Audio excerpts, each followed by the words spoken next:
Hello, everyone, and welcome. This is the TLDC training for March 2020. And today we have our esteemed colleague, Mr. Fayaz, that he's going to talk to us about dealing with communication barriers in an online course. Mr. Fayaz, welcome to the TLDC trainings and take it away. Thank you so much. Thank you so much. I must start with a big thank you for Mr. George for inviting me for this TLDC session.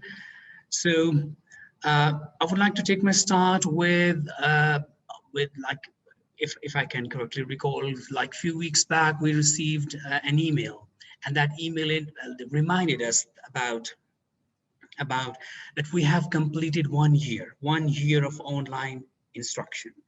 And like that email made me realize that how far we have come from a position where we were completely paper-based, where we completely brick and mortar class instruction based, and now we are paperless. We are on technological format, and we are using tools, and we are communicating with our students from a distance. So and like at the end of 1 year, now it's time for us to think what we have learned, what we have practiced, what we have applied in our teaching experience. So it's really a good chance for us to remind ourselves that what can happen when a communication barrier appears in our class, when communication breaks down, when there's a lack of understanding. So I would like to go into some very practical things, some tips, and I'm sure most of you have tried some of them, but it might work as a good reminder. What I perceive for the coming days, coming months, coming semesters, coming terms, that now I think all of us will try our best to combine these online tools with our in-person teaching, face-to-face teaching. So because like keeping away all these online tools and like ignoring them once we enter into back to our normal routine, I think most of the teachers won't be able to do it in a 100% way, in a 100% manner. So the future of teaching is actually the blend of these two approaches, face-to-face and online. We will take best of these two approaches. So again, like it's a good time for all of us to get reminded about those communication barriers and how to deal with them. So, all right, okay. So when we as I shared this experience with you, that when we moved from face-to-face to remote learning, we entered into another world of synchronous and asynchronous choices, tools, tech divide, trainings, and all that. And in the beginning, like we came to know about this reality that suddenly a huge number of students were they made a shift. They made a shift from their face-to-face learning to online classes, and then the problem started appearing there. I found this data from July 2020 UNESCO's research, which is so far the most reliable. So the colleges and universities, they were concerned about these things, and some of these concerns are still valid. So like 81% of professors and teachers were actually worried about student engagement. 75% of them were concerned about the faculty's familiarity or exposure towards online teaching. 69% of them were worried about like how students will get access to their resources, to what they want to learn, to their courses, materials, and all that. 50% of them were concerned about academic standards, like are the academic standards going to remain same? Are they going to go down or up like that?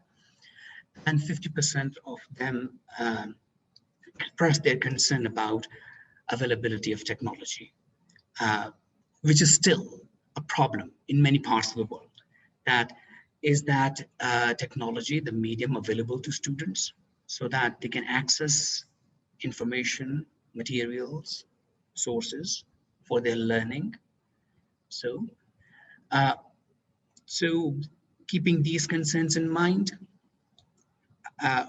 then another part of the same research, the same data, was about parents. What were parents' concerns about online teaching or remote teaching?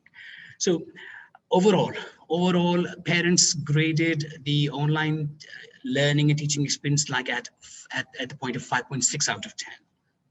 Their major concerns were about content. And they were thinking about that there is little collaborative learning. Their other concerns were related to consistency in instruction, like there were ups and downs, there were problems in methodology, there were issues with consistency in instruction and feedback and all that. And their other concerns were about how students will be able to reach, to interact with their teachers, inside and outside the class, during the class time, after the class time. And the other concerns were about that the teachers' preparation. Are the teachers ready to take up this challenge, and how they're getting trained about that, how they are getting ready for the current challenges and the future challenges. So with this background of both teachers, parents, institutes, then we came down to this one, that the existing technological knowledge of teachers, is it enough or not? So another kind of desire, or was there at the work for like underneath all these concerns, was there's a desire for humanizing, more human touch with all these digital learning. So like these four concerns, and these four concerns were like resulting into unclear learning objectives and outcomes, right? People were confused, students were confused earlier like 2020, that what objectives they are going for. Are these objectives achievable? Will the students get their academic performance? Will they be able to keep their grades, their performance, or it will go down? And their concerns was also about feedback, examination process, feedback, grades, and all that. And in many cases, these concerns actually demotivated students about their learning. And their demotivation actually appeared in lack of response. This lack of response actually came up in the form of communication barrier. They stopped communicating. They were not comfortable with all these concerns because they were not getting immediate answers or satisfactory answers about them, or the lack of retention. Then, like with the overall situation going on, the most of the effort which is put into this whole process of learning was actually from teachers. Teachers at every level in developed areas or regions and underdeveloped areas and regions, they did their best. They did their best. There were frustrations, there were problems, but they learned a lot and they went through a lot of experiences. So, right, okay. So, one question which is still on many minds is that, is the tool important? Is the platform or the digital platform or the digital tool can handle all the communicative elements in online teaching? Yes, but not to a great extent. There's a limit. There's a limit for the tool that it can handle the audio visual transmission of knowledge. But beyond that technical point, there has to be a human hand, human mind, human effort to run, control, and facilitate communication. Why? Why is it so? Because the teachers there are some challenges which are still going on. For example, what we may end up like spending hours and hours in developing online content on certain platforms, and expecting that the platform itself, like Zoom, like an LMS, that an LMS or Zoom account will itself deal with all class management issues. So what happens that sometimes we ignore that the online class asks more from us, just not during in-class execution of learning and teaching, but before the planning part, which happens before we start teaching, and the post-lecture updates, the feedback, the announcements, the emails. So we're going to talk about all these issues. But the greater issue is that when the communication breakdown happens, the connection between the objectives of the course that we are teaching and the results, the outcomes, it can get confused, it can get unclear to students. So the bottom line is that to a large extent, learning is a communication process. Whether it is reading, writing, whether it is a language course or non-language course, it is a communication process at the end of the day. So here we need to just have a quick look on this concept of community of inquiry. Community of inquiry is a theory that teaching and learning happens when we build a community, and that community is inquisitive, is interested in knowing more, is interested in exploring, discovering. So, and this whole thing ends up into educational experience. So three things are really crucial here: the social presence, the cognitive presence, and the teacher's presence, teaching presence. When all these three areas go in balance, hand in hand, the result is the perfect educational experience. So what do we have to do? So we have to communicate at three or four different levels. We have to communicate as a designer, as a facilitator, as an instructor, right? So at all these three levels, the teacher's presence is the starting point, which ensures that learning process is happening. Now, let's see briefly what does a teacher do as a designer? Organization of course materials, of the syllabus materials, and designing activities, thinking of discussion topics, deciding deadlines, integrating resources with the technology. The teachers have to decide that what sources will work best. Is it only going to be text, video, audio? How to integrate them? Which one is going to be more useful than the other? So these decisions we have to make. So, and then using the method, what methodology would work?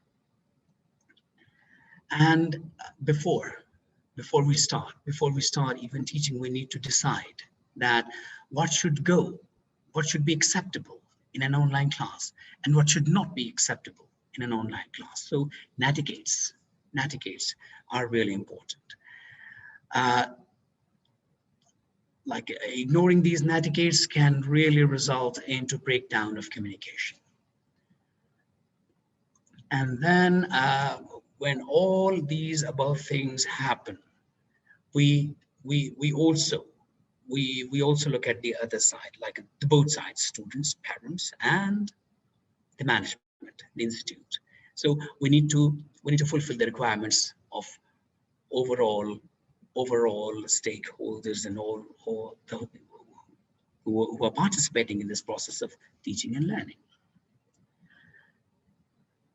Facilitator. So as a facilitator inside the classroom, what I have to do, I have to set the climate. I have to create an environment of learning, an environment of trust, where my students believe that whatever they are learning, it's going to help them. And then this environment, the friendly environment, it should encourage the freedom of ideas, the freedom of exchange of ideas. And it works with when mutual respect is there, when acknowledgements are given, due acknowledgements are given for the due responses.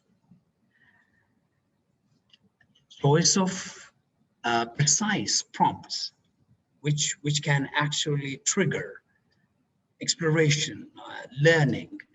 So, and an open format, an open environment for the class where everybody is ready to participate, feels comfortable to participate in discussion, agreement, disagreement. And as a facilitator, what I have to do, I also have to observe, keep an eye on different behaviors where maybe those behaviors sometimes need to be tracked, to be brought back to the streamline, so that one person's behavior should not create problems for the rest of the group. How to do that? In a balanced way, in a really respectable way, or in having a kind of control which does not disturb other elements of learning. And identifying conflicts. How to deal with disagreements, how to allow counter arguments, but not going off the way. So these conflicts and how to deal with them as a facilitator, all of us have to do that. And then reaching a consensus, reaching an agreement. Finally, the third part as an instructor, what role do I need to play? So effective delivery of content and activities, providing assessments in time, proper assessments, and identifying misconceptions, dealing with them, correcting them, providing affirmation of concepts. Like if a good response is coming, I need to affirm, I need to acknowledge. And with the help of repeating the main points, with the help of providing more and more summaries, I need to ensure that students are focusing, that the learning process is happening on a track. And then I have to start the process if, especially in an online course, I have to model. I have to model certain discussions. I have to model, I have to initiate a kind of, if I want to create, if I have to create that learning community inside my class, I have to model those discussions. So then all these things are happening through LMS, through Zoom, through emailing. So we have to decide, we have to develop strategies, how to use these communication channels, both in synchronous setting and asynchronous settings. And we need to make sure that these channels are open, accessible to students at certain points, at appropriate times. The most important factor once we decide about our role as instructor, facilitator, and designer in an online course, we need to do the needs analysis. That is the first step to ensure that during the rest of the course, during the rest of the term, the communication will go on without any hindrance. So we need to closely observe the speech and responses. And if there are any problems, we should be able to tackle them right in the beginning so that these issues don't grow up into bigger conflicts, right? Okay. So, and the best way is to making notes about right early in the course about students' behavior, their responses, their speeches, their understanding, their cognitive abilities. And then like the best way to do is to allowing students more and more speaking time, giving them freedom so that the more they express, the more as an instructor, I come to know what they need, what are they lacking. And then giving them freedom to say, to express that what actually has worked for them and what is going to work them in future. So their own learning abilities, encourage them to write and speak about their past learning experiences and what they expect to learn at their current position and in the coming days. This needs analysis is going to make a base for the coming weeks. So once needs analysis is done, we need to change the pace of our speech in an online class so that we make sure that understanding happens to the lowest level of comprehension inside the class, inside an online class. So when I target my base of talking to the student who's a slow learner, then I can make it sure that above the letter, all other will be able to participate, understand. So what I can do, I can change my tone. I can change I can change the pitch of my voice for a question, for an expression of surprise, shock, appreciation. I can add more animation in my voice. So, and another thing that I can try, I can change my language. I can rephrase my instructions according to the overall level of group's understanding.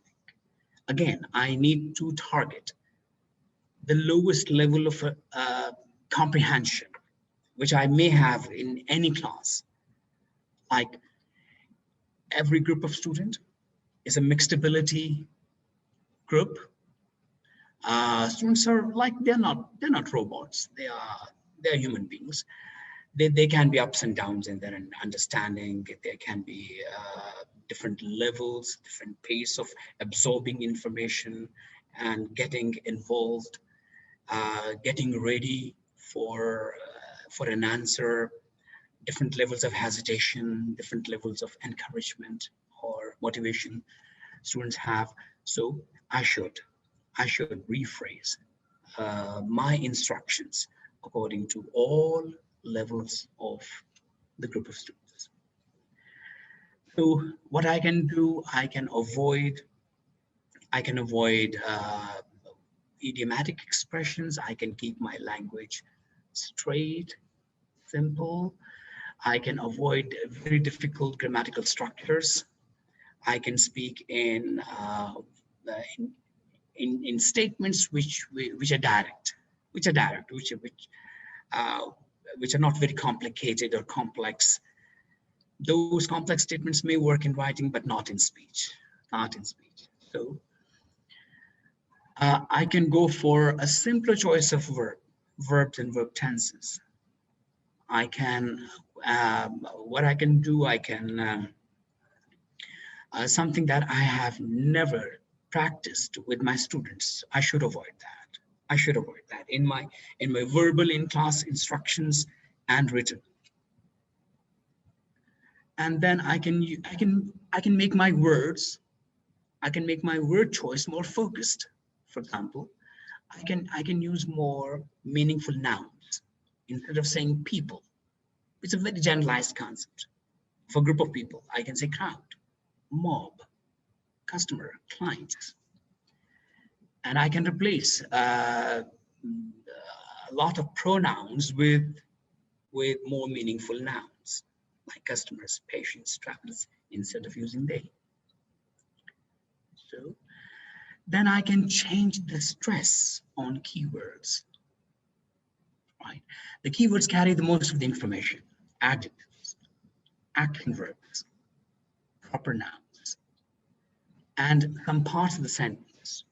I can make them more prominent by putting more stress on those parts of sentence which carry the action, the task that I want my students to pick up. So, and I can always repeat the important elements, important points, without making them taxing on their ears, without making them very boring with those repetitions. But I can be innovative. I can change my expression. Like, I mean, the reasons. I can remind students that okay, they have to, they forgot something and now they need to think about that. A repetition actually brings students back on track. For example, when they go off track, when they're talking about something, when they're discussing something. So with these simple expressions, what I can do, I can bring them back to the main point of discussion. Because in every online class, even in face-to-face, time is really important. Time is really important. You might have planned so many things. You might have planned doing 3 activities or a follow-up activity or something like that. But so it's really in a balanced way. What we have to do, we have to remind students that they should not digress. They shouldn't go off the track again and again. So these expressions come handy. And then I can elaborate, I can expand, I can describe more and more. I can add examples. At a proper point, I can bring my personal experience. I can bring further clarification. I can personalize a topic which looks foreign to students, that they might be thinking that, oh, it doesn't happen in our culture, it doesn't happen in our lives. It's about Canadian society or American business or another business model which is not applicable here. But there are always ways where we can bring the local context and we can elaborate. we can expand on that. So, and the best way to do is asking students to share their own experience. For example, for example, I'm teaching how to write a case study. So I can ask students, like, if somebody is from a business family, so I can invite that student to jump into the discussion, and I can ask them, okay, what works? Do we need a plan? Should we plan before starting a business? Does it make any difference? So if one of your family members is involved in, is dealing with some kind of business, so did he plan or not? What happened? What were the results? Something like that. So, and the most interesting thing, which I think we all can do anytime, is bringing in the shared knowledge and experience which students and the teachers share together. By through observation, through personal experience, through our interaction with media, we can always bring in into our talk something that we all can connect with, we are all familiar with. For example, a social media post that went viral, something which is at the top on any social media platform, on for example, Netflix or something like that, something which is hot in news these days, and everybody's talking about that. Bringing in these things relaxes the environment. It makes the context of learning realistic. It brings the context to real life, and it actually brings students to connect themselves, to link their own knowledge and experience with that point. And it can also work like a kind of icebreaker, a confident builder, a kind of bridge between me and my students. And like it can help in negotiation of meaning, right? Okay, so one very particular example of breakdown of communication is that when meaning is not clear to students. So when there is a cognitive breakdown between me and my students, what I'm saying, what I'm trying to explain, and I'm not getting it through to my students, it means that something is broken in the middle. So what I can do, I can negotiate. I can further dig into the mine of meaning, so that I can bring in different contexts which are more relatable to students.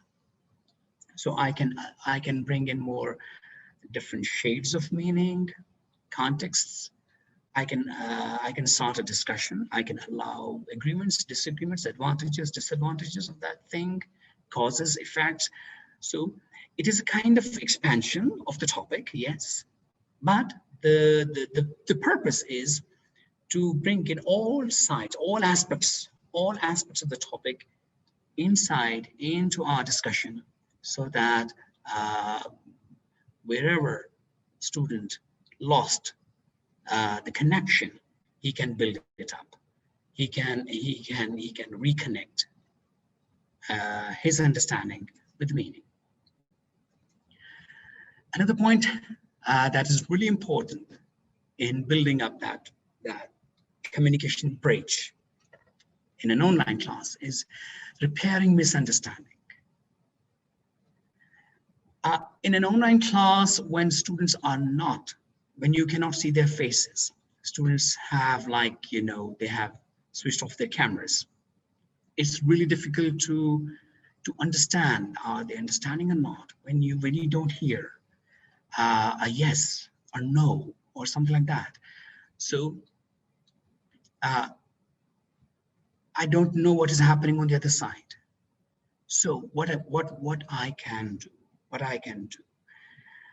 uh, I can ask students to show whether they understand or not. I can ask them to raise their hand on Zoom. I can ask them to simply say yes or no. I can use a chat box like that. Okay, and when I observe that this misunderstanding is happening, the communication is not happening, so uh, I can share more and more accepted facts, shared facts, and I can repeat the correct response. I can ask another students to repeat what is correct. I can invite other students if they disagree with the other one. So I can restate the meaning. I can clarify. I can invite 2 or 3 more responses from students. I can even invite a counter argument. What can happen on the opposite side in a different situation? And the best way, as I already said, that to dig into students' previous knowledge and previous sources of knowledge. And then I can expand on them, taking a start from their previous knowledge and expanding on them. Right, okay. So, sorry, okay. This will create a sense of community. This will create a sense of environment in the class where students listen to each other's ideas, they agree and disagree, they participate in a kind of discussion. And if it happens successfully, students will move beyond the platform. Students will stop thinking about that they are not on, they have switched off their camera or something like that, or they will unmute themselves. They will open the communication channel for themselves. They will move beyond the tool and they will start talking about the ideas, the concepts. So one very strong strategy is to include students in decision-making process. So the control of learning process is not just in my hand. I give the control to a part of that control to my students. And there are so many ways to do that. So I can ask students to collaborate with me in designing a rubric. I can ask them, okay, how many marks we should give to ideas, to language, to introduction, to conclusion, something like that. And I can have a timeline for my assignments by asking students what deadlines will work for them. Obviously, students will go like, they would love to do things on their terms, but what I can do with this discussion, I can open the channel for them. I can allow them to participate in the discussion, and we can reach an acceptable, we can reach the middle ground by having all these discussions. We can also decide about grading for certain pieces of writing or assignments or tasks. I can ask students to rate their own learning. I can ask students to rate the task that I created for them. Okay, what grade would you like to give to them? From 1 to 10, easy or difficult, like that. Right? I can ask them to design lists with me, to give me suggestions about topics.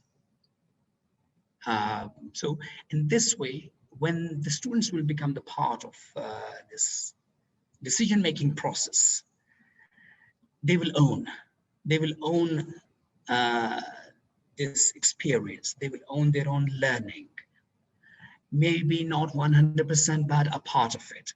And even that ownership of a part of their own learning process, of their own learning schedule, it will make them happy. It will make them a kind of It will give them an idea that their participation is just not one-sided. No, so they are having a control over their own behavior. They are having a part of control over their own work, on their own task management. And as a teacher, it will take a lot of burden off my shoulders as well, right? So, right, okay. I can assign groups, roles, and this can really make the communication flowing. Uh, Teacher talking time. Uh, it, like what I'm doing now. I'm talking for the most part of it. Yeah, so this can happen in any online class when I cannot see students' faces. So I can take it as a chance to go on and on and on. So we need to control that in order to make sure that students are understanding. They uh, they respond to what they understand, what they don't understand. So one thing, once students engage in discussion, I think I should let them discuss, and I should take that discussion to a logical point. I shouldn't interrupt. I shouldn't stop them uh, if the discussion is healthy, right? So after a question, I should stop for some time. I should wait, and I think at a certain point, Mr. George shared it with me, of a principle of waiting for 30 seconds, maybe 30-second rule, even when you were taking attendance. So when you announce a name, when you announce a name, what you can do, you can wait for a few seconds for students to answer. So too many repetitions, like repeating the points which are settled in our discussions with the students again and again, if the same points are being repeated, it will be counterproductive. So I should encourage my students to move on to the next point. And when I receive a good response, I should keep my acknowledgement neutral, up to the point. Yes, I should encourage, yes, but uh, up to the point when other people still have time to jump in, still have a chance to participate.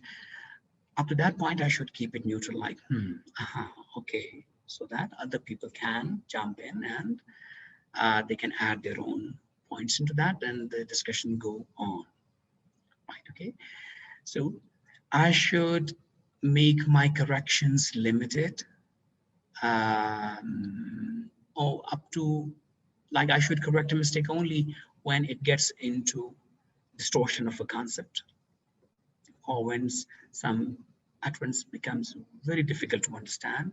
Only there only at that point I should correct students. Otherwise, if 70% understanding is happening with some language problems, I should let it go. All right, okay. So follow-up questions are also helpful, very helpful. Short. These follow-up questions should be short, and they should designed in such a way that the question should encourage the next stage of discussion, broadening of the topic, the next level of understanding. Like, why is it so? What's the reason? Which one is better? Can we control it? What happens if? Something like that. So these questions will create more and more options for students to carry on and speak and write more. And then I should avoid echoing what students have already said. Echoing, we think that if, for example, if a student gives an answer and I repeat it, this is echoing, and this echoing can actually become annoying when I repeat each and everything. Instead of doing that, I should go for these questions. Another point, in my talking time, I should cover all students, as many students as possible, within the possible time. Not only those who are actively speaking, but also those who are silent. So what I do, I call out their names. And I encourage them. Like, what if Abdulaziz can answer this thing? Okay, can I ask so and so to speak up, something like that. So this can really help.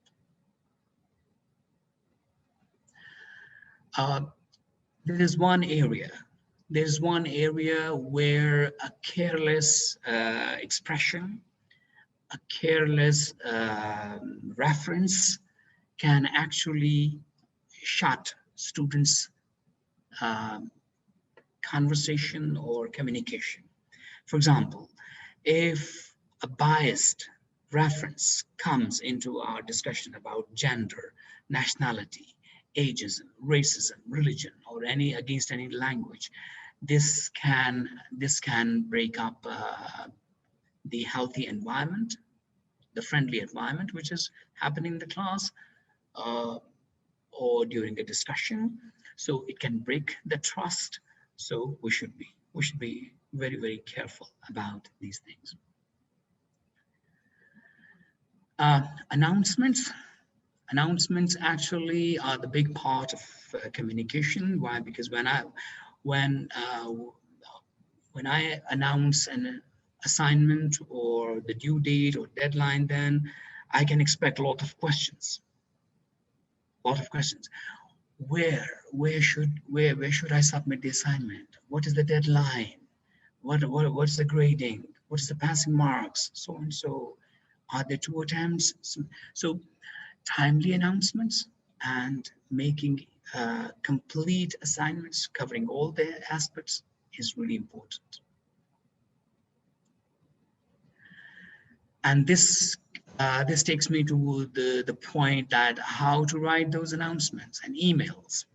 So I should cover all the points. I must cover all the points, but I need to keep them precise, to the point. To like a wordy, very long email or announcement actually is counterproductive. Counterproductive in the sense that students look for basically 3 or 4 basic things: grading, deadline, the format, where to upload, something like this. So it's really good if we can make them in bulleted lists instead of long sentences like this one. Right, okay.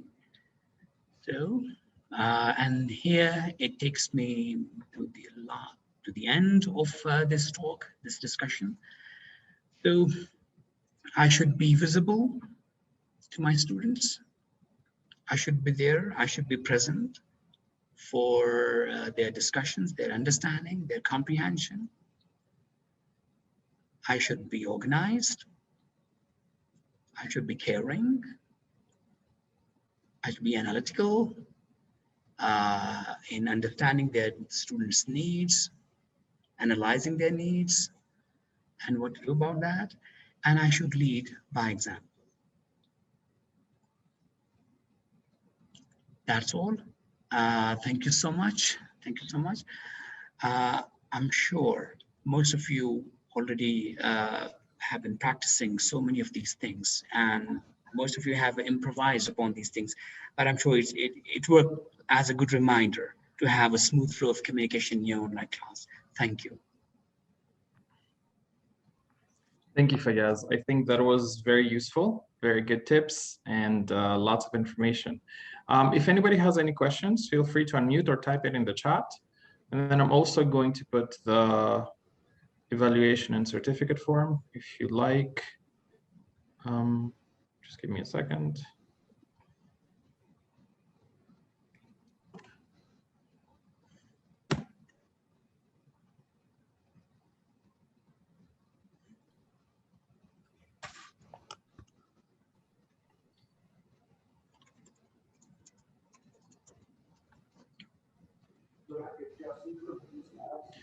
Right.